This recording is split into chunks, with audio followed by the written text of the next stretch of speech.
কি সুন্দর। ছোটবেলায় দেখছি বাবুই গাছে তাল গাছে বাবুই পাখির বাসা। আজকে বহু বছর পরে দেখলাম এই যে তাল গাছে বাবুই পাখির বাসা। খুব সুন্দর। এটা গাজীপুরের জয়দেবপুর একটা গ্রামে আসছি। এখানে তাল গাছটা অনেক বড়, যার কারণে ভিডিওটা করতে পারতেছি না। বাবুই পাখির বাসা ওই যে দেখেন, এই যে বাবুই পাখির বাসা দেখছেন, এই একটা আছে, এই একটা, অনেকগুলো, প্রায় 50-60টা বাবুই পাখির বাসা ওই যে দেখেন।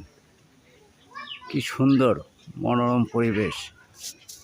কারেন্ট নেই, তবে এখানে খুব বাতাস, শীতল ঠান্ডা হয়ে যায়। এই যে বাবুই পাখি, ওই যে বাবুই পাখি দেখতে, ওই যে খুব সুন্দর।